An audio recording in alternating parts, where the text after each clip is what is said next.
Eh bien, bonsoir à tout le monde. Merci d'être présent ou merci d'être en distanciel sur YouTube. Ce soir, nous avons le plaisir de recevoir Asia Van Gisel, qui est cofondatrice du TEDx Saclay Women, mais aussi fondatrice et directrice générale de la société Joie en Action. Asia est ingénieure en télécommunications avec plus de 30 ans d'expérience dans l'industrie.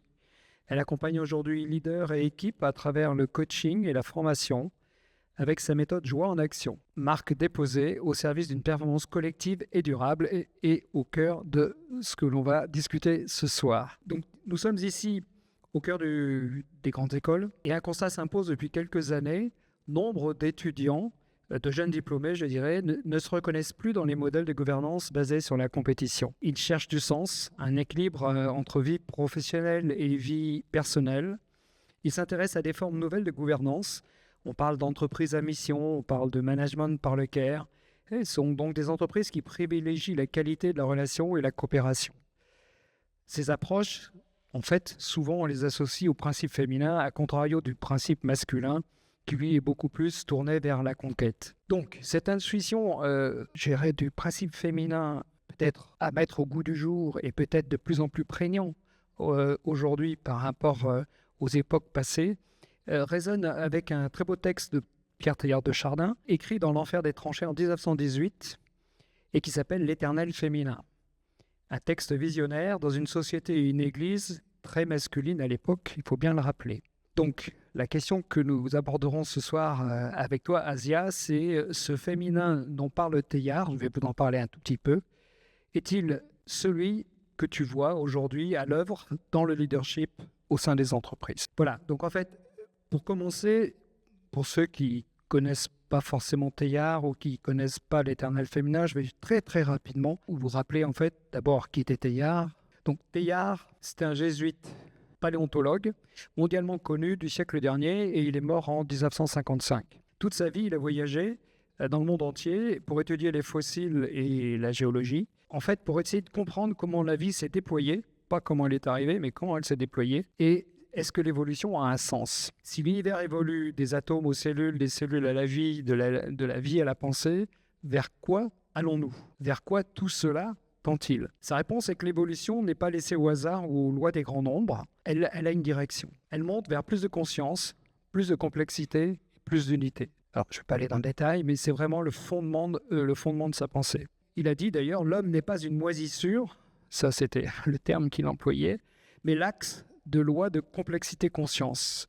Avec l'apparition de la pensée réfléchie, l'évolution franchit un seuil et devient principalement psychologique. Et c'est ce qui est intéressant, l'homme n'évolue plus individuellement par son physique. Alors peut-être qu'on s'en rendra compte dans 1000 ans qu'il a un peu changé, mais en tout cas, on ne peut pas vraiment voir de différence entre quelqu'un d'il y a quelques siècles et quelqu'un d'aujourd'hui. Par contre, nous évoluons beaucoup collectivement. Nous évoluons au niveau des relations entre nous, que ce soit au niveau des sociétés, que ce soit au niveau des systèmes politiques, que ce soit au niveau culturel, que ce soit au niveau d'une certaine montée d'une conscience collective que Teilhard appelait la noosphère. Tout ça, en fait, ce sont les reflets de l'évolution qui continue à travers l'homme. Là, je parle Teilhard, et donc l'évolution n'est pas terminée. Elle se continue quotidiennement et elle tend vers un point ultime que Teilhard a appelé le point oméga. Et ce point oméga, c'est un terme de maturation sociale et spirituelle de la Terre. Quand l'homme, il parlait à un moment donné d'ultra-humain, alors faire attention parce que ultra-humain, transhumain, il peut y avoir des erreurs. L'ultra-humain, c'est vraiment effectivement l'homme dans l'évolution pour lui arrivera à être beaucoup plus spirituel qu'il n'est aujourd'hui. Bien sûr, comme Teilhard était un chrétien, le point oméga, ce n'est autre que la parousie chrétienne, c'est-à-dire la fin des temps, le retour glorieux du Christ.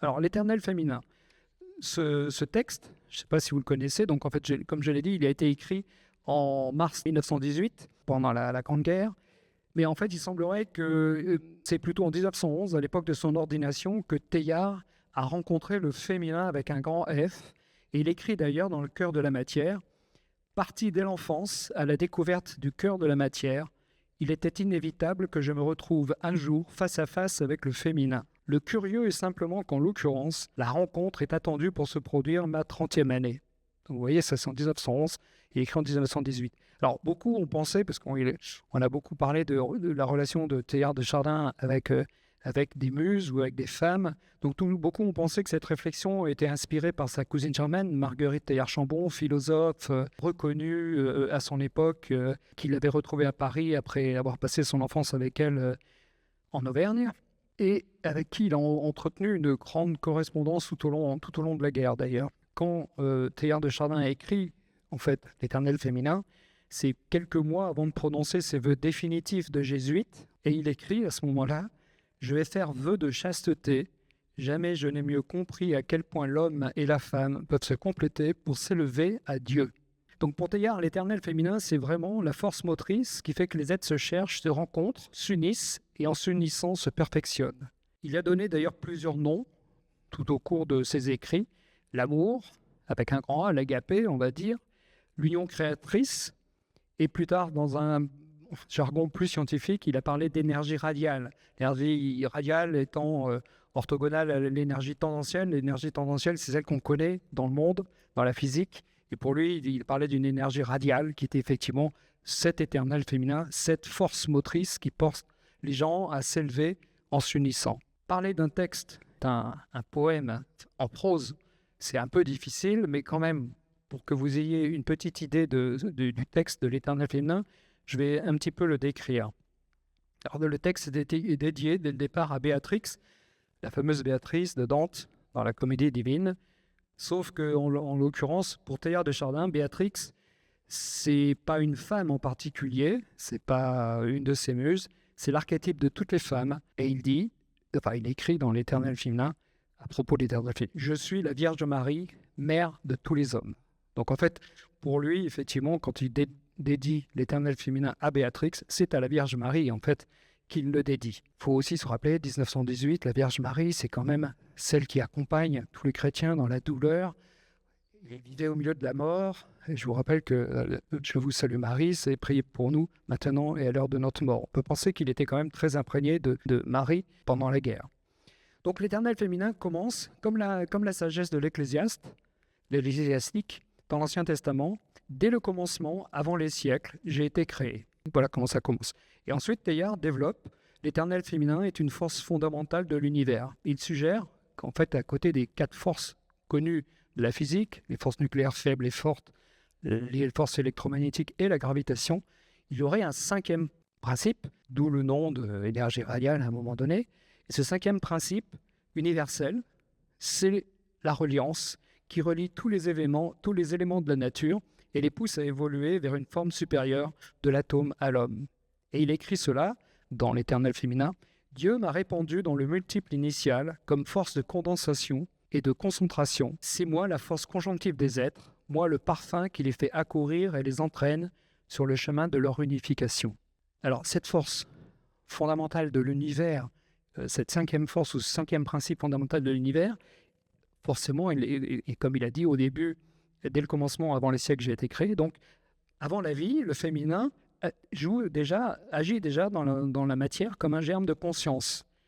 Et Teilhard écrit: « À l'origine, je n'étais qu'une vapeur ondoyante. J'agitais la masse originelle et j'insinuais jusque dans les atomes l'inquiétude obscure et tenace de sortir de leur solitude. » Ça, c'est vraiment l'après-vie. Puis arrive la vie. Alors, avec la vie, le féminin prend corps. Et Teilhard dit: « Avec la vie, j'ai commencé à prendre corps en des êtres choisis pour être particulièrement mon image. La femme et la femelle dans toutes les espèces. » Et avec l'homme, donc arrivé non plus de la vie, mais l'arrivée de la conscience réfléchie, ce principe féminin n'est plus simplement une force d'évolution physico-chimique, comme elle était jusqu'à maintenant, on peut penser d'association, elle devient psychique. L'homme, synthèse de la nature, accumule la puissance, poursuit la gloire, crée la beauté, se voue à la science, et il ne se rend pas compte souvent que sous tant de formes diverses, c'est toujours la même passion qui l'anime, épurée, transformée mais vivante, l'attrait féminin. Voilà, donc première moitié, je dirais, du texte de l'Éternel féminin, c'est cette montée, depuis le commencement jusqu'à l'homme, de cette force motrice qui nous pousse à nous élever. Mais avec l'homme, comme bien souvent, cette force prend aussi un aspect ambivalent et un aspect négatif. Et Teilhard dit « Ma science, hélas, est du bien et du mal ». Donc en fait, il prévient qu'effectivement, puisqu'on est dans le psychique a vraiment toujours deux faces, le bien et le mal. Et il rappelle que l'éternel féminin ne peut s'accomplir que dans l'altérité et le partage, pas dans la possession, source du mal. L'homme a voulu s'enfermer avec moi dans un monde clos, à deux, où nous nous suffirions, le couple. À ce moment précis, je me suis décomposé entre leurs mains, et il a pu sembler que j'étais la perte de l'humanité, la tentation.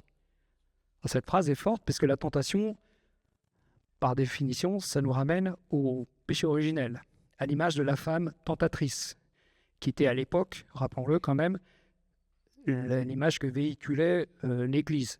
Et on arrive à la deuxième partie, donc juste après avoir dit « Je suis la tentation, je peux être la tentation », l'éternel féminin avoue « Le Christ m'a sauvé, il m'a libéré ». Il s'agit bien de rédemption et non d'expiation. C'est-à-dire qu'en fait, cette tentation, il va y avoir une rédemption et non pas une souffrance et une expiation. Le Christ dévoile la vraie nature du féminin, non pas la chair qui retient, mais l'amour qui élève. Et à ce sujet, Teilhard écrit « En révélant la vertu, il a défini ma véritable essence.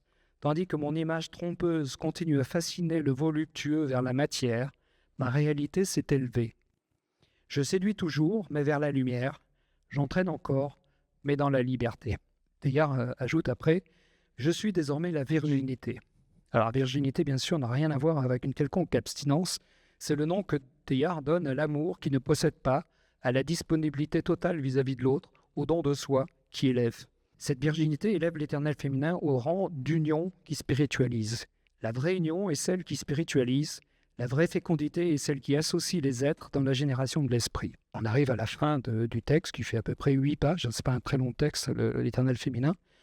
Le texte s'achève par une vision eschatologique, ce qui est normal, parce que Teilhard a toujours cette vision, le sens de la vie, c'est d'aller monter vers le point oméga, vers la parousie. Donc en fait, il est normal que l'éternel féminin qui agit au commencement aille jusqu'à la fin des temps et ferme le cycle. C'est-à-dire qu'en fait, je vous rappelle que le cycle de l'éternel féminin commençait par cette citation de l'Ecclésiastique « Dès le commencement, avant les siècles, j'ai été créé » et le cycle se finit et jusqu'au siècle à venir, je ne cesserai pas. C'est un peu comme ça que s'achève l'éternel féminin de Teilhard. Il nous montre que l'éternel féminin, comme la sagesse, n'est pas une destination, c'est une voie. La voie de la reliance, la voie de l'union, le dépassement de soi. Et c'est ce dont nous allons parler maintenant. Est-ce que c'est la même voie, effectivement, qui joue dans le féminin au cœur du leadership aujourd'hui? Alors, je vais passer la parole à Asia, mais je voudrais quand même m'excuser parce que c'est pratiquement un sacrilège ce que je viens de faire. J'ai pris un texte qui est une poésie mystique extraordinaire, je l'ai découpé et je l'ai expliqué, donc forcément, il perd un peu de sa force. Donc, mon conseil, c'est si vous ne l'avez pas encore lu, lisez-le. Cette page, c'est pas beaucoup. Vraiment, c'est très inspirant. Ça se lit, ça se médite. Ça ne s'écoute pas comme je viens de le faire. Mais enfin, c'était important pour pouvoir lancer ce soir le débat. Voilà, Asia, stage is yours. Eh bien, je suis ravie d'être ici avec vous. Donc, je m'appelle Asia, mais ça, c'est pas grave. Juste pour la petite anecdote, en fait, j'ai vécu au Maroc pendant 23 ans et demi. J'étais censée venir ici pour 7 mois et ça fait 33 ans que je vis en France. On m'aurait dit, il y a 33 ans, que je serais là en train de vous parler de l'éternel féminin dans un lieu comme celui-ci, mais je ne l'aurais pas du tout cru. Et je pense que c'est le cas parce que graine après graine, j'ai écouté quelque chose qui est l'intuition en fait, et les rencontres. Et vous allez voir, en fait, c'est ce que je vais vous expliquer tout à l'heure.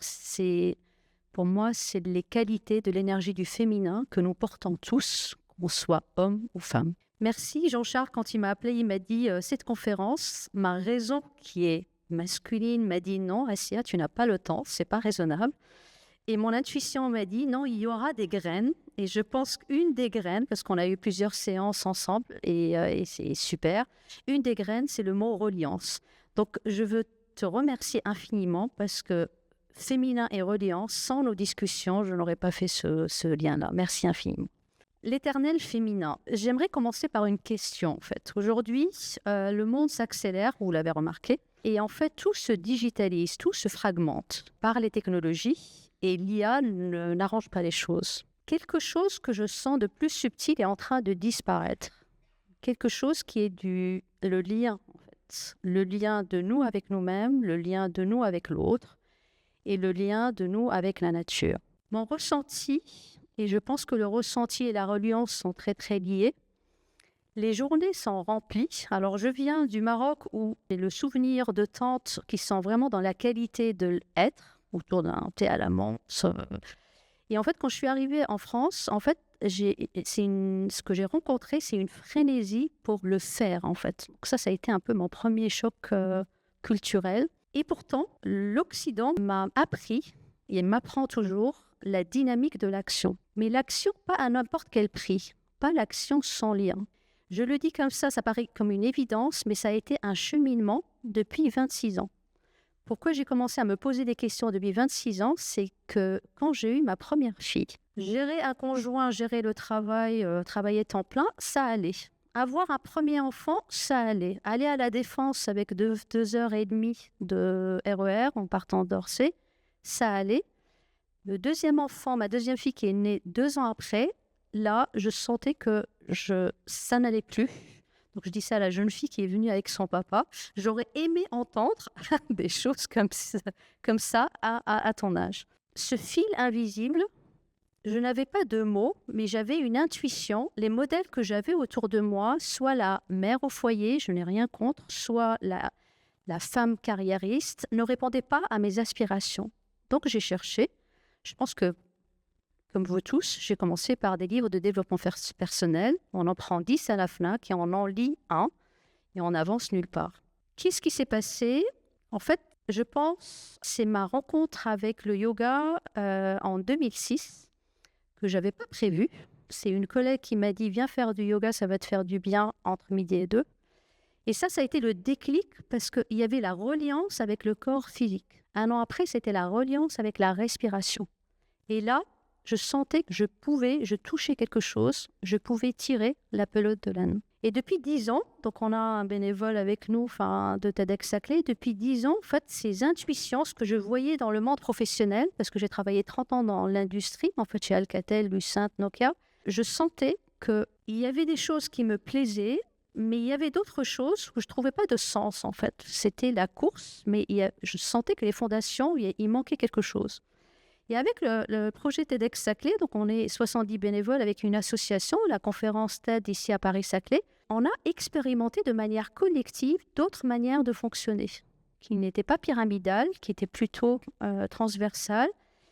Et on réinvente des choses. Il y a Dorian aussi derrière. En fait, c'est vraiment quelque chose qui est très différent. Vous allez me dire le féminin. Déjà, là, c'est pour vous dire que maintenant, c'est clair dans ma tête. Le féminin, c'est le lien entre ce qui est visible et invisible, le lien de soi à soi avec l'autre, avec la nature. Mais je veux clarifier quelque chose. Le féminin n'est pas l'apanage des femmes. Je peux vous assurer que j'ai travaillé avec des femmes qui étaient plus masculines que des hommes, et vice-versa. Le yoga m'a appris qu'en fait, on porte tous cette énergie du féminin et du masculin. Ce qu'on cherche, en fait, en tout cas, mon cheminement, c'est de chercher cet équilibre entre ces deux énergies, parce que chacune amène des qualités, et les qualités sont complémentaires. Alors, le monde professionnel, quand j'observe le monde contemporain à travers plus de 30 ans d'expérience, j'ai vécu, en fait, les 10 dernières années, quelque chose que je n'avais pas rencontré les 20 premières années. J'ai eu la chance d'être dans les télécoms, dans les réseaux mobiles. C'était l'âge d'or des réseaux mobiles, qui a démarré dans les années 95. C'était quand même un domaine porteur, mais l'arrivée des acteurs chinois comme Huawei dans les années 2000, l'explosion, je vois quelqu'un qui est du domaine, l'explosion en fait de la bulle Internet dans les années 2000 a complètement bouleversé l'écosystème. C'est-à-dire que notre mode opératoire ne pouvait plus continuer tel qu'il est. Les systèmes, je me souvenais, dans la version logicielle, en fait, une version logicielle, on mettait 1 an, au niveau spécification, à la mettre en place. Après, en fait, avec cette rapidité, cette segmentation, maintenant, c'est quick and dirty, comme on dit en anglais. Bon, il faut faire plus vite parce que le marché n'attend pas. Donc là, ça m'amène à la fragmentation du temps et de l'attention, en fait, qui s'accélère avec le numérique. On a eu la chance d'avoir Jean-Philippe Lachaud qui, en 2018, dans la conférence TED et TEDxSaclay, je vous invite en fait à regarder au niveau de nos sites internet, Jean-Philippe Lachaud qui est neuroscientifique à l'INSERM, c'est un ancien de Polytechnique, et il est vraiment spécialiste de l'attention. Il nous avait mis en garde déjà à ce moment-là du problème du manque d'attention et l'impact sur la qualité académique et autres, et même au niveau de l'apprentissage. Une autre fragmentation, c'est Marie-Pierre Rixin, qui est élue, qui a sorti la loi sur tout ce qui est égalité homme-femme, qui parle de la fragmentation du temps et surtout pour le temps des femmes. En fait, quand elle dit fragmentation, c'est-à-dire, en fait, il y a beaucoup de pertes, il n'y a pas de continuité pour pouvoir réfléchir, expérimenter et pour pouvoir créer un lien avec les autres. Les liens se sont fragilisés dans le monde professionnel. Avant, on avait une équipe où on avait 15-20 personnes, la même équipe au même lieu. Nous, on travaillait à Vélizy, donc c'était normal. Après, l'organisation a éclaté. OK, la boîte était internationale. Mais moi, je me rappelle, on était une équipe avec une personne par pays. Donc, vous imaginez, c'est-à-dire que pendant 3 ans, on ne s'est pas vus. Et je me rappelle, en fait, il y a ma N+3, elle est arrivée, elle a dit « Non, c'est pas normal, il faut qu'on fasse un workshop en présentiel. » On a choisi un pays, c'était la Hongrie. Il y a eu un workshop en présentiel. Et là, je peux vous assurer qu'il y avait une différence entre avant et après. Pourquoi ? Parce que la visio, c'est super, mais ce n'était pas du tout la même qualité de lien. Et là, on s'est découvert autrement. Autre chose pour la partie en fait, qui tue le lien et donc le féminin, c'est la course à la performance. Je ne sais pas dans quel secteur vous travaillez, mais dans le cadre du TEDx, on discute avec beaucoup de monde. Dans tous les secteurs, il y a vraiment la course à la vitesse, de plus en plus vite. Ce qui se passe, c'est ma rencontre avec Olivier Hamon, en fait, qui parle, je ne sais pas si vous le connaissez, en fait, il est biologiste et directeur de la recherche à l'INRAE, à l'ENS de Lyon. Il est spécialiste de la robustesse du vivant. Il dit attention, il y a une course vers l'avant, en fait, on va dans le mur parce que c'est une course à la performance, mais ces pics de performance, on peut les faire de temps en temps. Si ça dure trop longtemps, on risque de casser les systèmes et l'écosystème. Quelque chose d'autre, en fait, où on voit qu'il y a un manque de cette énergie du féminin et de lien, c'est l'incertitude. Et là, celle qui m'a vraiment éclairée, c'est Monica de Virgilis, le 12 mars, dans le TEDx Saclay. Ce qu'elle a expliqué, en fait, elle est ingénieure en électronique, dirigeante internationale, elle est administratrice d'Air Liquide. Elle avait un problème au niveau énergétique, au niveau européen, et elle avait un cap, mais elle ne savait pas comment faire pour définir étape par étape la manière de faire que j'appelle du masculin, qui n'a rien à voir avec les hommes, en fait, de dire, voilà, j'ai un objectif, j'ai un cap, voilà les étapes pour y aller. C'est plus possible, en fait. C'est juste impossible parce qu'on est dans l'inconnu. Et quand on est dans l'inconnu, on a besoin d'autres qualités qui ne peuvent pas être la raison, parce que la raison, pour moi, elle navigue beaucoup plus simplement dans ce qui est connu. Dans ma carrière, en fait, et même dans notre vie ici à TEDx Saclay, j'ai rencontré 2 femmes, en fait, qui m'ont vraiment frappée par qui elles étaient. Et je me suis dit, mais qu'est-ce que j'aime chez elles, en fait. Donc, il y avait Elisabeth Théophile, en fait, qui gérait 1500 personnes dans plusieurs pays. On était dans la même entreprise, dans le même groupe international, et cette femme qui était écossaise, en fait, bien ancrée et tout ça, elle a réussi à incarner ce lien. Quand on discutait avec elle, elle était présente à 200%. Elle n'était pas là avec son PC, sur son mobile, en train de faire autre chose. Et elle m'a démontré que c'est possible d'être dans la joie, dans la performance et la robustesse durable, et aussi dans son humanité. C'est-à-dire qu'elle discutait avec tout le monde, quel que soit le niveau hiérarchique. Et ça a cassé cette fausse croyance. C'est soit on est humaniste, soit performant, et ça ne peut pas être les deux. Parce qu'il y en a qui pensent comme ça, en fait. Une autre femme que vous connaissez tous, je pense, c'est Sylvie Rotaillot. C'est notre marraine du TEDx Saclay depuis 2015. On a suivi sa progression. En fait, elle était doyenne de l'Université Paris-Sud, présidente de l'Université Paris-Sud, de Paris-Saclay. Elle a été ministre de l'Enseignement supérieur. Je me suis dit, mais qu'est-ce que j'aime chez elle ? Une alliance puissante entre l'énergie du masculin et du féminin. C'est-à-dire qu'il y a le côté rationnel, il y a le côté on met des plans en place, mais il y a le côté humain. Elle faisait du terrain, le management lui racontait des choses, mais elle allait sur le terrain pour sentir la réalité de ce qui se passait réellement sur le terrain. Et ça, c'est quelque chose qui s'est perdu un peu dans les entreprises. Les nouvelles générations, je suis contente qu'il y ait une jeune avec nous. Alors, les nouvelles générations, Et ce sera un talk en fait qu'on va avoir fin juin dans la 11e édition de TEDx-Saclay. Ils disent, ce modèle que vous nous proposez n'est pas robuste, n'est pas performant, il n'a pas de sens, il ne nous offre pas un vrai avenir, on n'en veut pas.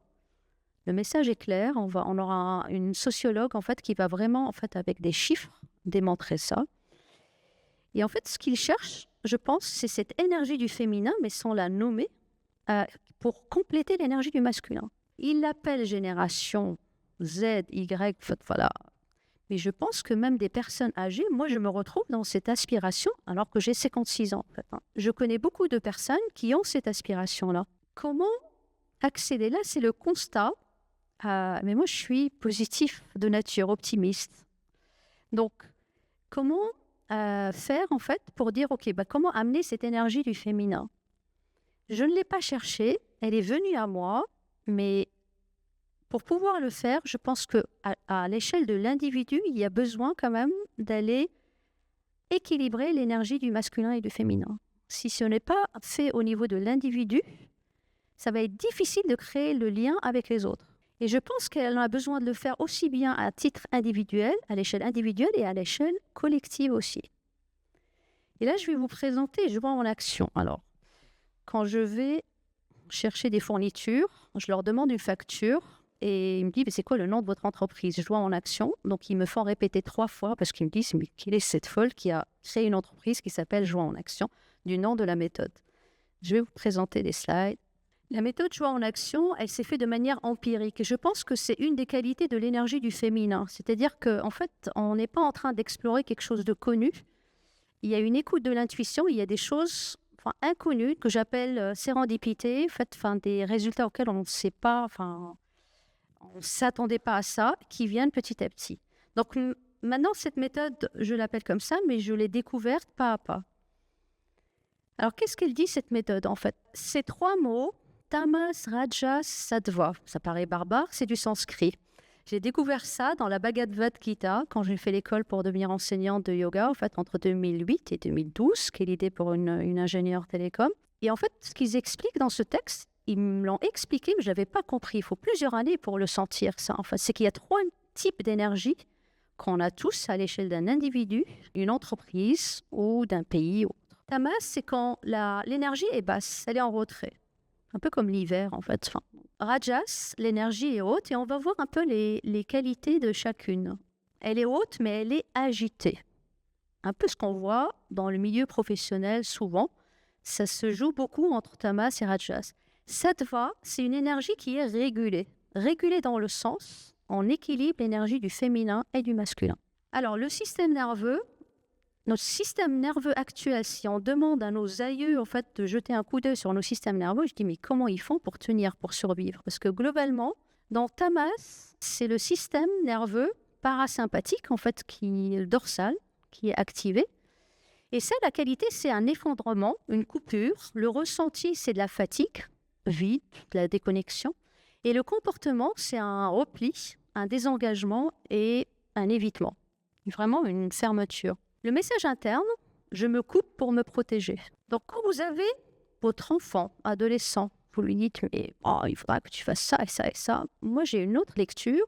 Votre enfant est en train de, ou quelqu'un de votre équipe, il est en train de traverser une énergie tamas, c'est-à-dire que l'énergie est basse. Ça serait plus utile de dire, viens, on va marcher dehors. Comment l'aider à se mettre en action? Mais le juger ne fait que amplifier le repli. Rajas, c'est l'énergie, elle est élevée, super, mais elle est agitée. J'en ai vu des énergies rajas dans les réunions au niveau professionnel, c'est vraiment super. Alors, c'est le système nerveux sympathique qui est en mode réaction en permanence. La qualité, en fait, c'est hypervigilance. Et ça finit par fatiguer le système nerveux. Donc, quelqu'un qui est comme ça tout le temps et a l'impression que tout se passe bien, un jour, il y a le burn-out. Le burn-out, c'est juste le système nerveux parasympathique, la nature est bien faite, qui vient dire, tu veux pas réguler, moi je vais réguler, shut down, enferme. Et c'est pour notre bien, c'est pas une fatalité.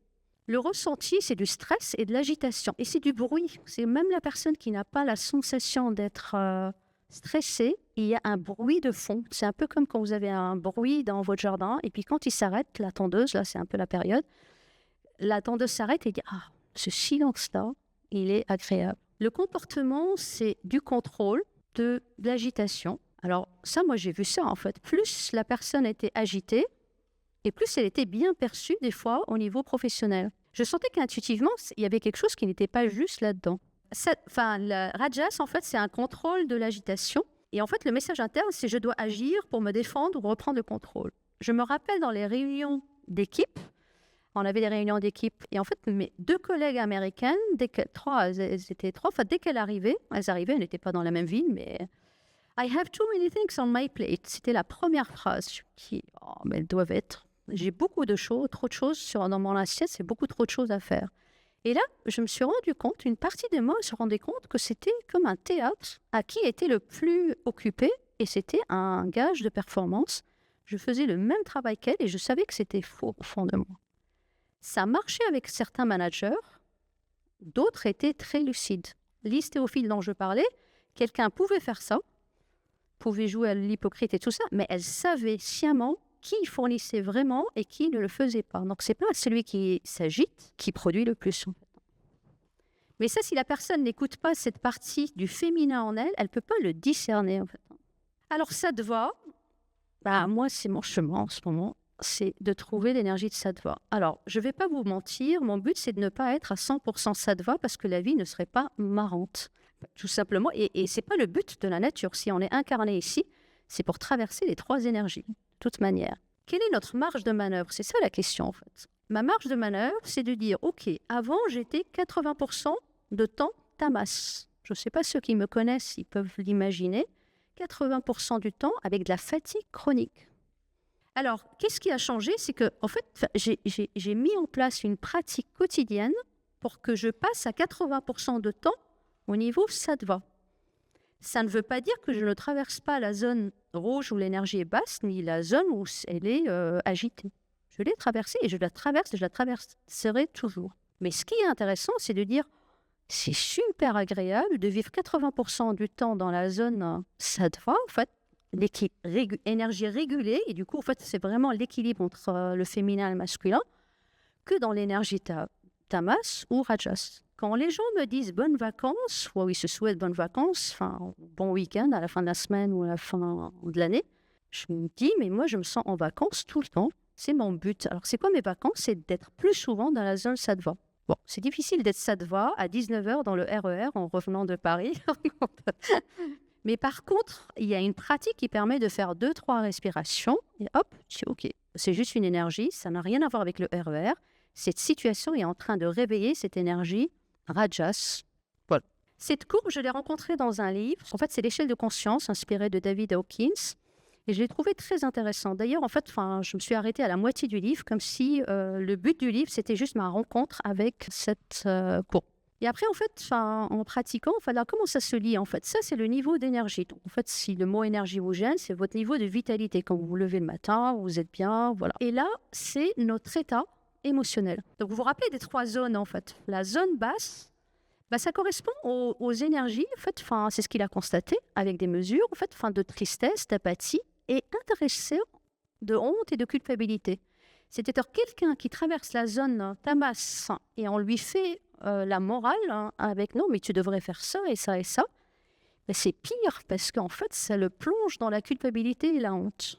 Et les injonctions, c'est un langage masculin, dans le sens énergie masculine. Quand j'écoute une émission à la radio et j'entends le « il faut que, il y a qu'à, faut qu'on », une fois, je me suis dit « ok, je vais les compter pour voir combien il y en a à la minute ». Mais c'est juste impressionnant. La zone orange, c'est Rajas, c'est l'énergie, elle est agitée. Mais en fait, quand elle est agitée trop longtemps, elle finit par épuiser le système nerveux sympathique, parce que le système nerveux sympathique, et ça c'est biologique, il est sursollicité en permanence. Et là, c'est quoi? C'est des désirs avec frustration, de la colère, de l'orgueil et du courage. Donc, plus on monte dans la courbe, la zone Sattva, c'est intéressant de voir, en fait, c'est de neutralité. Une situation est telle qu'elle est, elle a autant d'avantages que d'inconvénients. Volonté, acceptation, raison. Et vous avez intéressé, moi c'est ça qui m'a intéressé, en fait, les énergies élevées, il y a l'amour, la joie et la paix. Et cette courbe, elle est exponentielle, en fait. Enfin, elle est logarithmique, en fait. Elle n'est pas, c'est 10 puissance 100, 10 puissance 200, 300. Donc, en fait, le différentiel entre, je ne sais pas, en fait, un désir avec frustration et colère, il est très, très grand. Alors, en fait, en quoi ça m'aide, moi? Quand je suis dans un collectif ou même à titre individuel, je me dis, OK, ben là, cette personne est en train de traverser la zone orange. Si moi-même, je me sens dans cette zone orange de colère ou de frustration, c'est difficile d'avoir un dialogue. Donc, je vais attendre le moment opportun que moi, je sois dans cette énergie beaucoup plus équilibrée, verte, pour pouvoir discuter ensemble. Et c'est dans l'autre sens aussi. Alors, comment faire ça? Parce que ça paraît de la théorie. Le yoga m'a beaucoup aidé, mais en fait, c'est ma rencontre avec un texte qui s'appelle les Upanishads, où ils ont parlé les 5 koshas, en fait. Les 5 koshas, de dire qu'on a 5 enveloppes. La première enveloppe, c'est l'enveloppe de nourriture, donc le corps physique. Mais c'est intéressant de voir dans le texte, il l'appelle enveloppe de nourriture. Donc, comment on fait, en fait, qu'est-ce qu'on pratique pour remplir ce corps physique? La respiration, je faisais du sport avant, mais je ne savais pas respirer. Pourquoi? Parce qu'en fait, dans la tradition du yoga, la respiration, c'est prana, c'est un souffle de vie. C'est-à-dire que quand on ne respire pas, et là, j'ai découvert dernièrement tout ce qui est dans les 37 000 milliards de cellules qu'on a, on a des mitochondries, ce sont des centrales énergétiques. Donc, quand on dit on est fatigué, avec 37 000 milliards de centrales énergétiques, je suis fatiguée, c'est faux. Je ne sais pas capter toute l'énergie abondante qui est en train de me traverser. C'est complètement faux. Je suis dans une énergie, je traverse une énergie basse, tamas. Je suis dans une énergie agitée, rajas. Sattva, ça je veux bien. Mais je suis fatiguée, en fait, la formulation, elle est fausse pour moi. Donc la respiration, elle est clé parce que c'est la clé de notre vitalité. Alors, le mental, dans cette lecture des Upanishads, donc la respiration, en fait, c'est dans le texte Upanishad, c'était la couche énergétique, l'enveloppe énergétique. La troisième enveloppe, c'est le mental. Alors, j'ai beaucoup aimé cette lecture parce qu'il y en a qui le séparent, il y en a qui parlent de corps émotionnel et le corps mental. Et en fait, là, c'est dans la même enveloppe, ils ont mis les deux. Et moi, j'ai beaucoup apprécié cette lecture parce que c'est ce que j'observais. Dès qu'il y a une émotion, il y a plein de pensées qui viennent graviter autour, ils amplifient l'émotion et vice-versa. Et puis, la joie et l'intuition. L'intuition, c'est très lié au silence, à un sentiment de paix intérieure. Un lieu comme celui-là, je devrais venir juste pour goûter au silence. Et la notion de reliance, en fait. Sans silence, on ne peut pas écouter cette intuition. Et l'autre enveloppe, c'est la joie. Alors, c'est intéressant dans ce texte des Upanishads. Ils ont distingué la joie-émotion qui est dans la troisième enveloppe, donc qui est la joie d'avoir ou de faire, la joie qui émerge quand quelque chose vient de l'extérieur, de la joie intérieure. Peut-être que pour des mystiques, ça s'approche plus de la béatitude, en fait. Donc, quelque chose de... Et c'est une joie qui est paisible. On peut en parler, mais c'est juste à sentir. Alors, qu'est-ce qui fait qu'on peut aller plus souvent dans la zone verte, sattva? C'est une pratique pour aller remplir nos 5 réservoirs. J'aime bien les appeler comme les 5 batteries. Quand j'observe autour de moi, en fait, les gens font un peu de sport, respiration, beaucoup n'en sont pas conscients. Il y a quelques formations soft skills, comment gérer vos émotions et tout ça, des injonctions masculines qui mettent dans l'orange et dans le rouge quand on ne peut pas. Et la joie d'être et l'intuition, moi, je n'en parle pas du tout. Donc, en fait, il n'y a pas de démarche transversale. Je ne l'ai pas trouvée et je l'ai trouvée grâce à la pratique. J'ai avec moi une élève de yoga ici. Tous les matins, en visio, de 6h30 à 7h, on fait une pratique pour venir nourrir les 5 enveloppes. Tous les matins, en visio, de 6h30 à 7h. C'est une pratique qui permet d'aller chercher l'énergie du féminin, en fait. Le corps physique, vous le connaissez, le mental, ça, c'est les 3 ressources de base. C'est-à-dire que trouver l'équilibre sur ces 3 ressources, pour moi, c'est le minimum pour être plus souvent dans la zone verte. Aller chercher l'intuition et la joie, ça demande beaucoup plus de pratique. Et la pratique, elle a besoin d'être régulière. Et par exemple, je vais vous poser une question. Est-ce que dans votre agenda, est-ce que vous programmez 5 ou 10 minutes de silence dans votre journée? Quel que soit l'agenda de votre journée. Qui fait ça ici? 2, voilà. Et en fait, qu'est-ce qui nous empêche de programmer 10 minutes de silence? Parce que qui dit 10 minutes de silence, c'est d'aller nourrir cette joie intérieure et cette intuition. Et en fait, en les nourrissant, les 5 commencent à se mettre en place. Alors, j'ai oublié mes boîtes, parce que d'habitude, j'ai mes boîtes.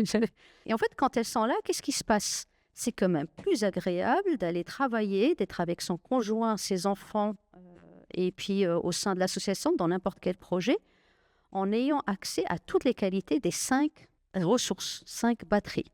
Quand je vois là, en fait, je me suis posé la question, quelles sont les batteries qui sont plus liées au masculin ou au féminin? En fait, le corps physique, il y a du masculin et du féminin. La respiration, l'énergie, elle demande du ressenti, en fait. Donc pour moi, je l'aperçois, donc c'est pas un texte, je partage avec vous mon expérience, plus sentir l'énergie. C'est-à-dire, quand on parle d'énergie, c'est que je peux maintenant la sentir parce que la respiration est plus fine, il y a beaucoup plus de présence grâce à la respiration. Si vous me dites sur quoi je travaille sur les 5, déjà, l'application Respirelax et vous travaillez votre respiration. Pour moi, c'est déjà 80% du travail déjà, pour démarrer. L'intuition et la joie d'être sont très liées au féminin, à la qualité d'énergie du féminin. Donc, elles sont très liées au silence, en fait. Des moments de silence. Une élève infirmière qui me dit « Oui, mais moi, à l'hôpital, je ne peux pas, en fait. » Je dis « Mais tu vas combien de fois aux toilettes par jour ?» Je dis « Bon, 3 fois, 4 fois. » Je dis « Voilà, c'est ta minute de silence dans les toilettes. Il faut être créatif. » Est-ce que vous avez des questions là-dessus déjà? Oui. C'est un kinésiologue, en fait. C'est-à-dire qu'il avait des patients qui sont dans des états de colère, de tristesse, de honte, de culpabilité. Et il mesurait la force du muscle. Et en fait, il s'est rendu compte que quand la personne est dans un état d'amour, en fait, ou de paix, le muscle est beaucoup plus puissant. Et quand la personne est dans une tristesse, la réaction du muscle, le muscle devient plus faible. Et c'est comme ça qu'il a fait sa courbe.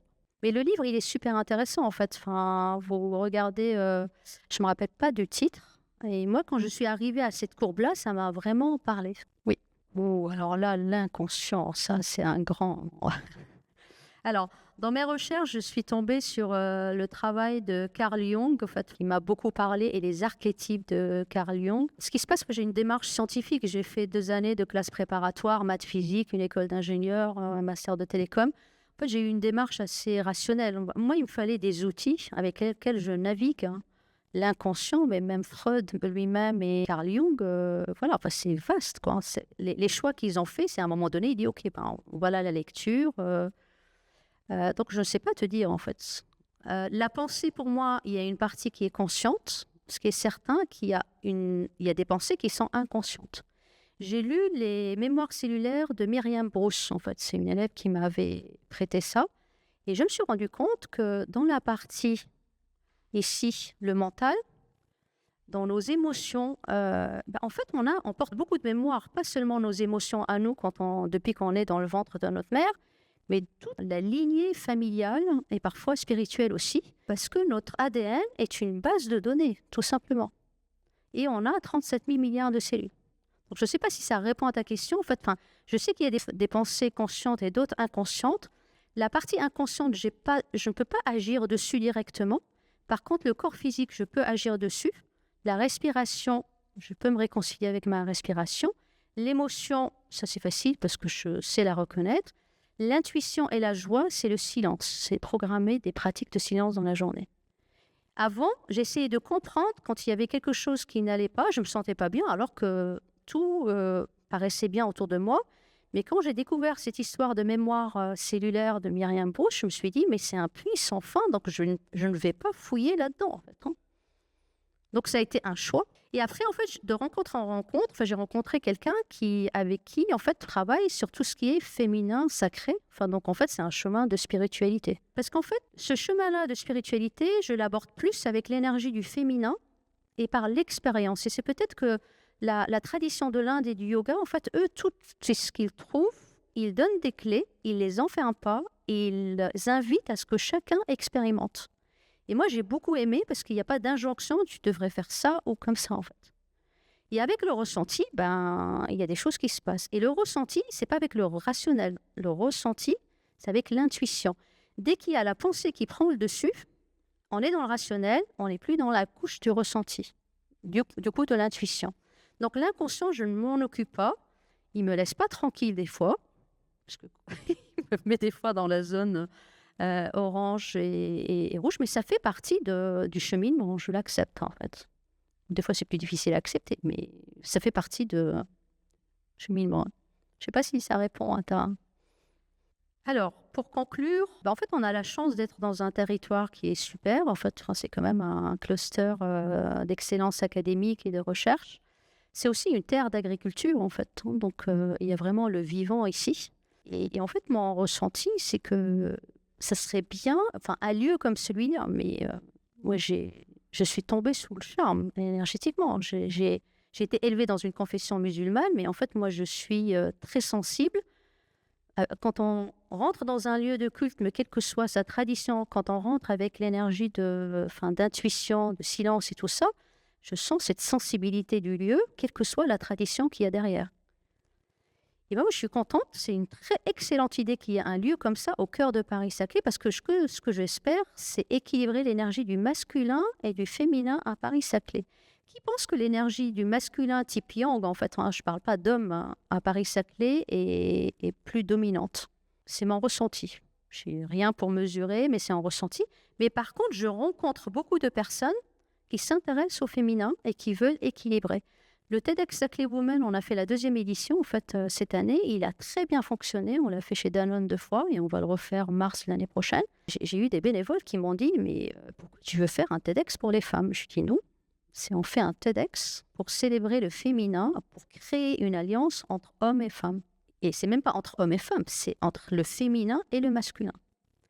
Et à la fin de la première édition, elle le connaît un petit peu, à la fin de la première édition, ils étaient 2. Ils sont venus me voir et ils me disent « Ah, mais maintenant, c'est super, je comprends en fait ce qu'il y avait derrière. » Et c'était la volonté des cofondateurs depuis le début. On avait essayé de le confonder avec 2 femmes qui avaient eu l'idée, on a voulu le faire. Au bout de 3 semaines, on a eu 2-3 réunions. J'ai senti chez l'une une énergie yang et je me suis dit non, c'est pas... Je ne vais pas faire un TEDx Woman avec comme cofondatrice quelqu'un qui porte cette énergie de colère contre les hommes. Donc, j'ai été très claire et transparente et directe, comme ils me connaissent dans l'équipe. J'ai dit, on va s'arrêter là parce qu'à un moment donné, ça ne va pas marcher. Et ça, c'est une des qualités de l'énergie du féminin, c'est l'authenticité, le côté direct et le courage d'oser la discussion qu'il faut bien et tout de suite. Donc en fait, moi, mon aspiration, j'ai commencé le TEDx à Saclay depuis 10 ans par curiosité intellectuelle parce que les conférences sont superbes. Mais en fait, aujourd'hui, grâce à Jean-Charles, je suis en train de parler du féminin sacré ici, je me dis, wow, il y a peut-être dans la feuille de route d'autres choses que je n'avais pas prévues. Et ça, c'est la beauté de l'énergie du féminin, en fait. C'est qu'il y a un cap. Moi, mon cap est clair, être plus souvent dans l'énergie Vata-Sattva et équilibrer le masculin et le féminin, équilibrer mes 5 ressources, manière d'y arriver. Mais en fait, je reste ouverte à des choses que je n'ai pas planifiées. Et ça, c'est l'énergie du masculin. Merci déjà. Je vais rendre la parole à Jean-Charles. Merci Asia. Donc maintenant, il est 20h, on a une petite demi-heure. On va procéder à des questions. Alors, je ne sais pas s'il y a déjà des questions. Vous-même avez peut-être donc d'autres questions à poser à Asia ou à moi éventuellement. Mais peut-être, donc, on a parlé beaucoup de reliance. Reliance, c'est un mot qui est récent, qui a été inventé parce que, justement, c'est plus que le lien, c'est le lien, la présence, l'union, la création. Quand j'avais parlé de Teilhard qui lui parlait d'énergie radiale ou de phase conjonctive des êtres, mais pour lui c'était effectivement c'est ce qui nous pousse à nous tourner les uns vers les autres ou les groupes les uns vers les autres, à partager plutôt qu'à lutter les uns contre les autres. Donc selon toi, donc, cette reliance, cette phase conjonctive, c'est la même chose, et est-ce la même chose ou pas finalement? Et dans ton expérience, dans TEDx et dans l'entreprise, qu'est-ce qui crée vraiment la reliance et qu'est-ce qui, au contraire, la détruit? Ce que j'ai constaté, c'est que si 20% d'une équipe sont dans une zone équilibrée, en fait, que j'appelle dans la zone verte, ça porte l'ensemble, en fait. C'est-à-dire que ce que j'ai constaté, on n'a pas besoin que 100% des personnes soient dans la zone d'équilibre. Donc ça, c'est quelque chose que j'ai constaté dans un foyer, dans une relation de couple et dans une entreprise, dans une équipe, dans une association, parce que l'humain, on arrive toujours avec un... Donc ça, c'est le premier. L'autre chose, c'est l'ego. On a tous besoin d'un ego. Alors, il y a beaucoup de gens qui décrient l'ego. Moi, je pars du principe que quelqu'un qui n'a pas d'ego, c'est un vrai problème. En fait, c'est comment il se différencie des autres. Mais la juste place de l'ego, ni trop surdimensionné, ni trop sous-dimensionné. Parce que surdimensionné, c'est la zone orange, donc c'est de l'agitation. Enfin, la personne, je pense à Trump, je pense qu'on est d'accord pour dire qu'il est dans la zone orange, ce garçon, en fait, parce qu'il a tout, mais il a rien. C'est malheureux, en fait. Et plus il est dans le désir et la colère avec la frustration, il est au milieu de ma courbe, et plus il va essayer. Je ne vais pas dire j'ai de l'empathie pour lui, mais je comprends le mécanisme, en fait. Et là encore, voilà, sans le juger, c'est intéressant de voir ce qui se passe chez lui. Donc, je pense qu'une personne dans l'équipe, en fait, où 20% sont conscients de ça et disent, par exemple, une personne... Moi, j'ai jamais fait de management dans ma vie professionnelle parce que, en fait, ce que je voyais dans le management ne me plaisait pas. Aujourd'hui, je regrette parce que quand j'ai rencontré Sylvie Rotaillot et Lise Théophile, en fait, j'ai compris que je pouvais j'avais de la marge de manœuvre pour faire du management autrement. Puis je me suis régalée avec le TEDx Saclay. Alors, je ne suis pas chef, donc ça n'existe pas chez nous. C'est quelque chose d'horizontal, avec des moments de friction. Alors moi qui refusais tout ce qui est conflit et tout ça, en fait, non, une friction, c'est juste être sûr que je suis dans la zone verte avant d'entamer la discussion. Et puis si à un moment donné, ça part orange contre orange, il y a des bénévoles qui m'ont bien fait travailler là-dessus, je reviens le lendemain, je présente mes excuses, je dis écoute, là... je n'ai pas géré, donc, et on repart.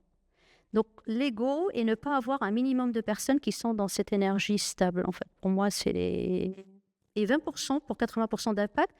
Et pour finir sur cette réponse, moi, on a beaucoup de personnes qui viennent de grands groupes. Et il y en a qui sont venus avec leur costume. Oui, je vais montrer, moi, je suis le plus fort, le plus intelligent et tout ça. En fait, moi, j'ai laissé faire, j'observais, sans rien dire. Enfin, donc ça, c'est le féminin, en fait. Et je me dis, je lui laisse le temps pour que la personne change. Et est-ce que les personnes, quand quelques-unes, elles sont arrivées, elles se sont senties en confiance, qu'elles n'étaient pas jugées, il n'y avait pas de comparaison, il n'y avait pas besoin de jouer à ça. Elles ont laissé ce costume, c'est fini. Donc, il y a un climat de sécurité à amener dans l'équipe. Ça ne veut pas dire qu'il n'y a pas de friction et tout ça. On est humain, au contraire. Mais un climat de sécurité Et la sécurité, maintenant, je le comprends, c'est notre système nerveux a besoin de sécurité. Sinon, c'est le sympathique qui est en réaction tout le temps. Et il m'est arrivé, on était 50-70 bénévoles depuis 10 ans, en fait. Il m'est arrivé de dire à 4-5 personnes, ce qui n'est pas beaucoup en fait, parce que si on dit 50 en moyenne sur 10 ans, donc j'ai travaillé avec quelques centaines de personnes, d'alerter 1 fois, 2 fois, 3 fois, et quand ça touchait les valeurs, et je sentais la personne il y a eu 2 exemples, les personnes très brillantes, en fait, mais que ça touchait à l'énergie du groupe, je lui dis, là, on va arrêter ça. Et une des 2 cofondatrices de TEDx Saclay Women, j'ai dit, je l'ai fait au bout de 3 semaines, parce que ça, maintenant, l'énergie du féminin, en fait, elle est dans le courage de le dire et de le faire tout de suite. Elle est très orientée action, en fait. On pense que l'action, c'est l'apanage de l'énergie du masculin, mais je parle en tant qu'homme et femme, c'est l'énergie du féminin, en fait. On parle dans l'Inde de la Shakti, en fait. Donc, c'est vraiment l'énergie qui... Donc, surveiller les égos et donner un climat de confiance, de sécurité, et éduquer pour que 20% de l'équipe soit dans cette énergie verte. Et quand il se passe quelque chose, par exemple, je vois quelqu'un réagir comme ça, je le mets dans un contexte plus global, en fait. La maman est peut-être malade en ce moment-là, il y a un problème avec le conjoint, on passe tous par ce moment-là, mais par contre, la personne, elle est portée par l'énergie de l'équipe. On n'est pas tous dans le vert en même temps, en fait, c'est ça qui est chouette. Mais si, dans un collectif, 20% d'entre nous, on est dans le vert, ça porte l'ensemble, en fait, et ça crée une émulation. Donc l'ego, l'insécurité, il a joué le truc pyramidal, ça c'est patriarcal en fait. Pour moi, c'est amené à disparaître. Et moi, je remercie énormément la jeune génération parce qu'ils ne savent pas les gérer, les jeunes générations. Je discute avec plein de patrons d'entreprise en fait, et des managers. Ils disent, mais moi j'ai 2 filles de 26 et 28 ans. Elles me disent, mais moi je veux pas de CDI. Des choses, on ne sait pas en fait. Moi, je reste ici parce que j'aime bien mon patron dans sa manière de manager. Le jour où il quitte, je quitte. C'est un grand groupe agroalimentaire, le Safra Lille. Un raisonnement qu'on n'aurait pas eu. Et je trouve ça sain parce qu'ils veulent un équilibre entre leur vie familiale et leur vie professionnelle et ils cherchent du sens. Pour moi, le féminin, c'est celui-là qui va donner du sens. Et moi, j'ai vu que le sens a disparu dans les entreprises. Mes 20 premières années, je me suis éclatée. Je me suis toujours éclatée parce que je me suis dit, de toute façon, j'avais compris intuitivement que même en faisant un travail technique, 80% des problèmes n'étaient ni financiers ni techniques, ils étaient humains. Donc en fait, je l'ai fait intuitivement. Mais après, maintenant, si je me donne les moyens d'être plus souvent dans la zone verte, je pense que si j'avais fait ce travail, tu as de la chance d'écouter ça, là, tu dois être un être très éveillé. Parce que je ne sais pas quel âge tu as. Vous avez en fait 19 ans. Mais moi, j'aurais aimé écouter ces graines-là à 19 ans. Je ne sais pas ce que vous en pensez. Donc, je compte sur vous pour aller les semer ailleurs, en fait. Prenez la graine que vous voulez. Il n'y a pas d'injonction, parce que ça, c'est le féminin. Et laissez-la germer, en fait. D'accord. Joie en action. En fait, vous avez évoqué l'énergie de la joie et donc votre décision de créer Joie en action.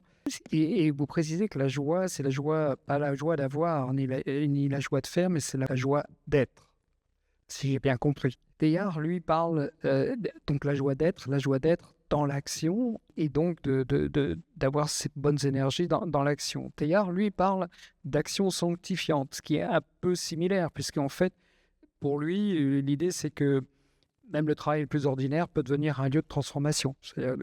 Tout dépend, effectivement, de la façon dont c'est fait et l'énergie, en fait, avec lesquelles on fait une tâche. Comme vous le disiez, avec colère ou au contraire, avec sérénité, ça va tout changer. Donc, la joie n'est pas le fruit de l'action réussie, mais la source de l'action juste, d'après ce que j'ai compris. Est-ce que j'ai vraiment bien compris? C'est-à-dire, est-ce que c'est vraiment comme ça que vous le disiez, quoi? Et concrètement, comment peut-on faire pour être plus dans cette joie d'être que dans la joie d'avoir? Je n'ai pas cherché la joie d'être. Moi, quand j'ai commencé mes recherches, en fait, c'était il y a 26 ans. Enfin, j'étais juste fatiguée. Ma journée de travail, mes 2 enfants, la vie familiale, professionnelle. Et je voulais garder du temps pour mon développement personnel. Donc, en fait, c'est venu petit à petit. Maintenant, j'ai une lecture. En fait, ça, c'est le travail d'une vie. Mais ce qui est certain, c'est que ce n'est pas la joie émotion d'avoir et de faire. Enfin, là, moi, je l'ai compris, en fait. Mais quels que soient tous les projets que je fais, c'est la cerise sur le gâteau, mais ce n'est pas le gâteau. La joie d'avoir et de faire, ce n'est pas le gâteau. J'espère que cette graine, elle va germer dans vos consciences. Peut-être qu'elle va germer dans maintenant. C'est la cerise sur le gâteau. Le gâteau, c'est la joie d'être. Et la joie d'être, elle ne tombe pas du ciel. Hein. C'est un engagement, c'est une discipline, c'est une responsabilité. Pour être dans la joie d'être, par exemple, moi, ce que je constate, c'est que dans le langage, j'adore France Inter, mais il y a quelque chose que je leur reproche, c'est personne n'est responsable. Non, mais pauvre, il faut le laisser comme ça et tout ça, en fait. Donc, on ne nous enseigne pas la notion de responsabilité. C'est dommage, en fait. Que ce soit dans les entreprises, l'école et tout ça. Je suis responsable, non, je le dis pour moi en tout cas, je suis responsable de mon état d'énergie à chaque instant. Ça ne veut pas dire qu'il n'y aura pas une situation qui va venir me bouleverser. J'ai connu des deuils, j'ai connu des choses très dures. Mais par contre, j'ai la responsabilité de moi faire une pratique, une discipline, les rencontres. Et c'est un engagement quotidien pour aller être plus souvent dans la zone que j'appelle verte. Donc moi, c'est un chemin de conscience que je cherche, en fait. Donc c'est un chemin spirituel. Je n'ai pas cherché la spiritualité non plus. Et du coup, en fait, la spiritualité, quand j'ai discuté avec des gens de traditions très différentes, c'est cette joie d'être qui est que je retrouve beaucoup chez les soufis, chez les musulmans, qu'on trouve chez Maître Eckhart, chez les chrétiens, qu'on retrouve dans le Tao. Et en fait, c'est ce niveau de joie et de paix que je recherche, moi, à titre personnel. Mon mari, mes enfants, mes projets sont ma cerise sur le gâteau. Alors, vous imaginez, mon mari, on est 33 ans ensemble, je lui dis, tu es la cerise sur le gâteau. Et mon but, c'est de t'aimer sans m'attacher. C'était dur pour lui. Et la Bhagavad Gita, je ne dis pas que j'y suis arrivée. Alors, l'amour sans attachement, ça, c'est un peu plus dur. Mais par contre, la conviction que c'est la cerise sur le gâteau, le gâteau, c'est ce cheminement personnel. Et pourtant, on est en reliance avec les autres. Et en fait, bizarrement, cet engagement-là, c'est cet engagement et c'est ce cap-là qui me donne envie de m'engager à Paris-Saclay, de m'engager dans le collectif, dans une association. Mais avant, je n'arrêtais pas de me plaindre, mais j'ai pas de temps. La personne qui me dit j'ai pas de temps, c'est faux. C'est comme j'ai pas d'énergie. C'est faux. On a tous le temps pour des choses qui nous intéressent. Par contre, une personne qui me dit j'ai pas de temps, moi, ma lecture, j'ai mes batteries tellement plates que j'arrive déjà pas à faire ce que j'ai à faire.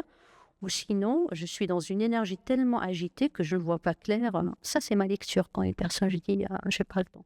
Donc, je ne sais pas si ça répond à ta question. Donc, joie d'être, en sanskrit, c'est ananda. Ananda, c'est, tu vois, même joie d'être, c'est là où l'étymologie, le mot, enfin, c'est limité dans les langues. En sanskrit, ananda, c'est une joie sans attente, sans attachement. On voit un bel arbre, il y a les cerisiers en ce moment.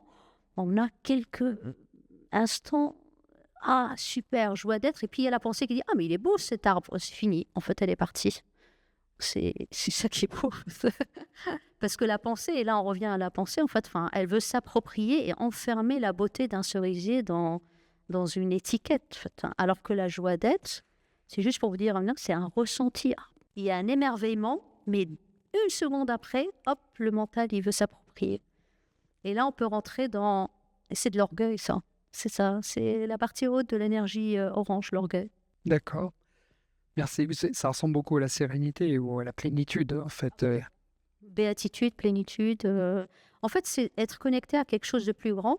Alors, il y a des êtres éveillés, il y en a beaucoup, en fait, qui, eux, connaissent ça 80% du temps et même 100% du temps.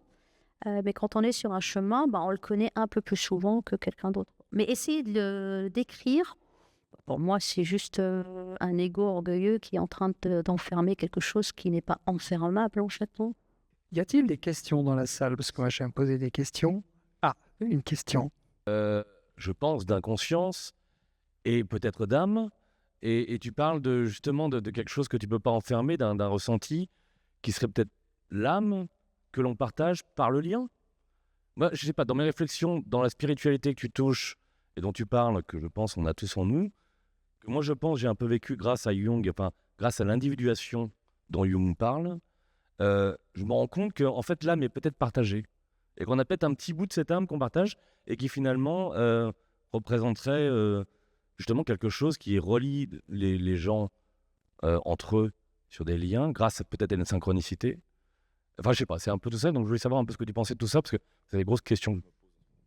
Merci pour ton excellente question. Tout à l'heure, quand tu m'as dit que tu allais venir, je me suis dit, super, je vais avoir des questions intéressantes.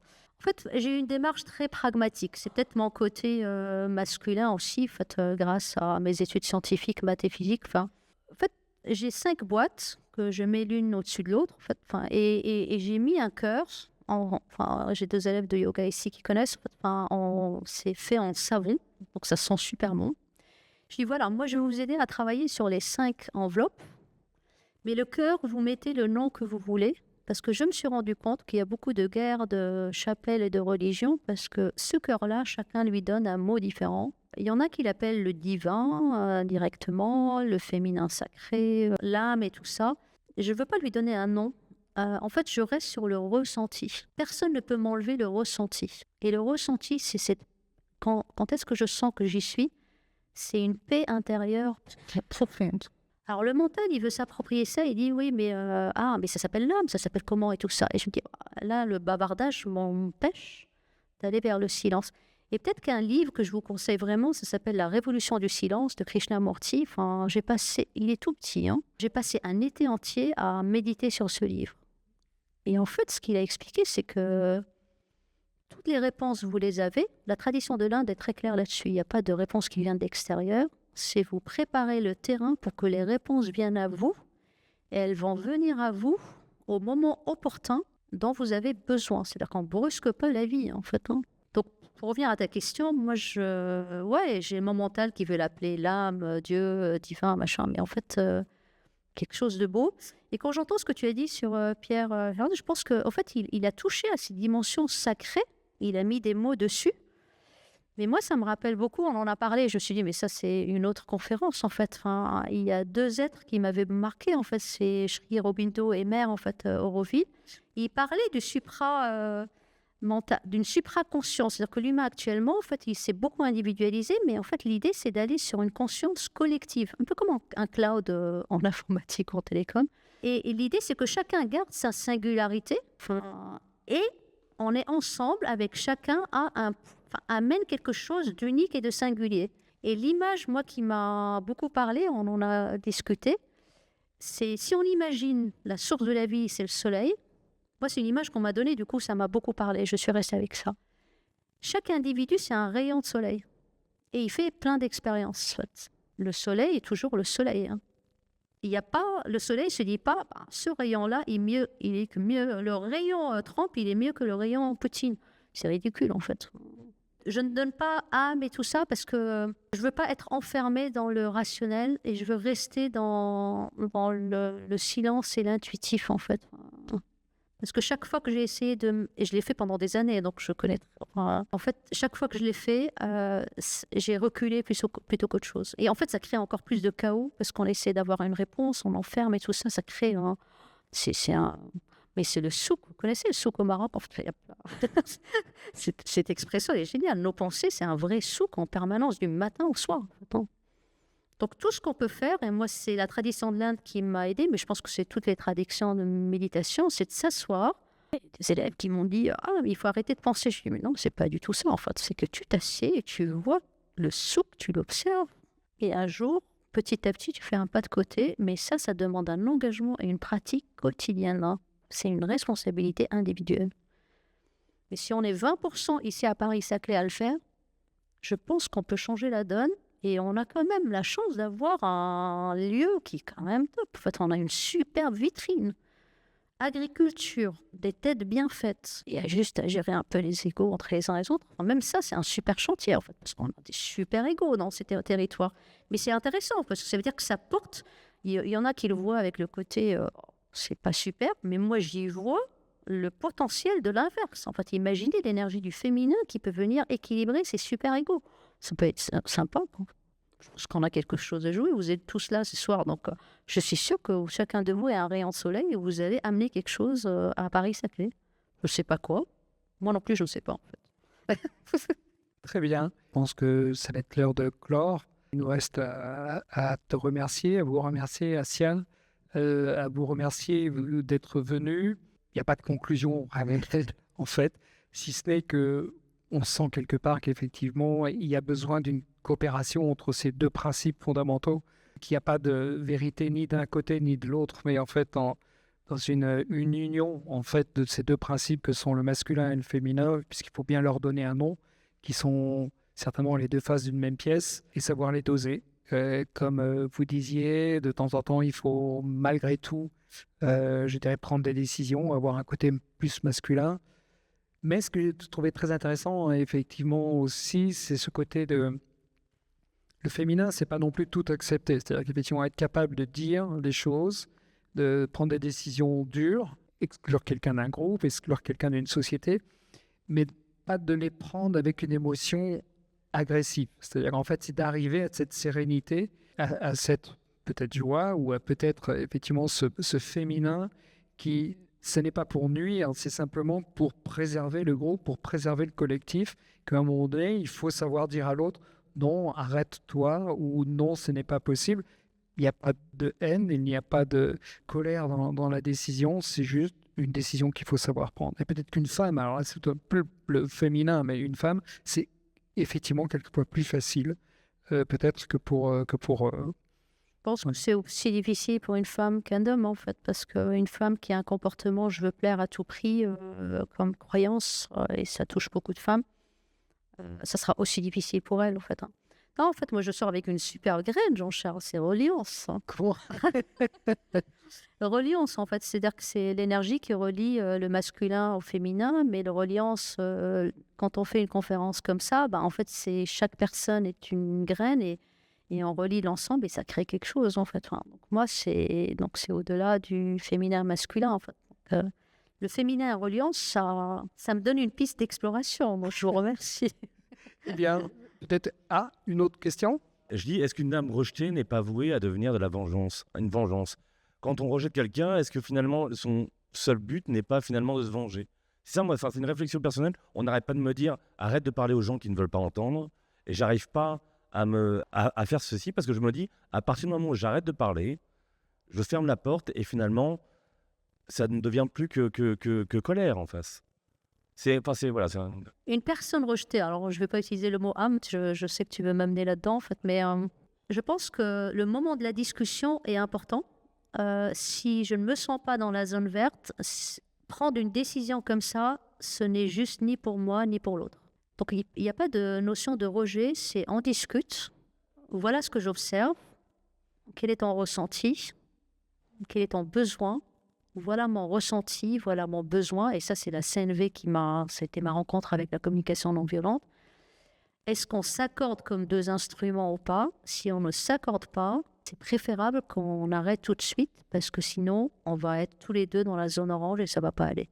Enfin, et moi, je l'ai vu, les personnes à qui j'ai dit ça s'est fait tranquillement. La personne, je l'ai rencontrée, on a discuté. Enfin, donc, et je vois dans le milieu professionnel, même beaucoup de décisions sont prises dans la zone orange, en fait, où il y a de la frustration et tout ça. 100% des décisions, je vois des têtes qui fait comme ça, là, n'importe quelle décision prise par une personne qui est dans la zone orange, elle sera pas juste. Enfin, moi, en tout cas, mon expérience, elle n'est jamais juste. Donc, il n'y a pas de rejet. Il y a un dialogue. Et s'il est besoin, on dit, bon, ok, là, on arrête. L'autre peut l'accepter, ne pas l'accepter, mais j'aurais mis la forme. Et voilà. En fait. Mais je n'ai pas à accepter quelqu'un dans le groupe par peur. Et si moi, ça me fusille une énergie de groupe, on a mis 10 ans à la construire, j'ai aucun problème. Mon mari me dit, mais je serais incapable de faire ce que tu fais là, en fait. Je le fais quelquefois, mais par contre, c'est juste, je me sens dans la zone verte quand je le fais. Mais ça ne veut pas dire que des fois, je fais des impairs si moi-même, je suis dans la zone orange, et ça, c'est humain. Enfin, je dis pas. Je mentirais, en fait.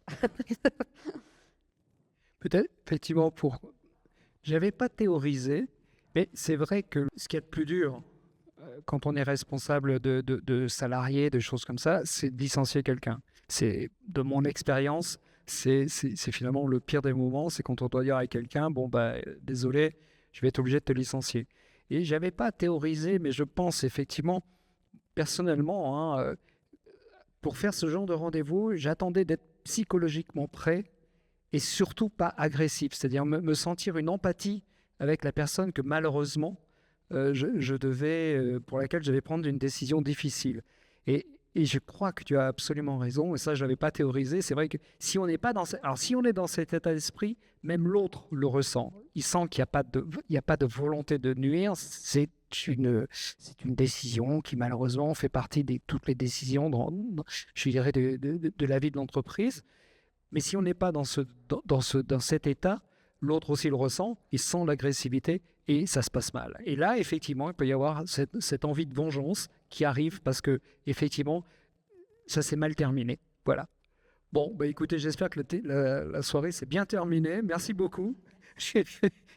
Et à très bientôt. Merci. Donc, pour la semaine prochaine déjà, d'autres conférences au centre. Merci beaucoup. Au revoir.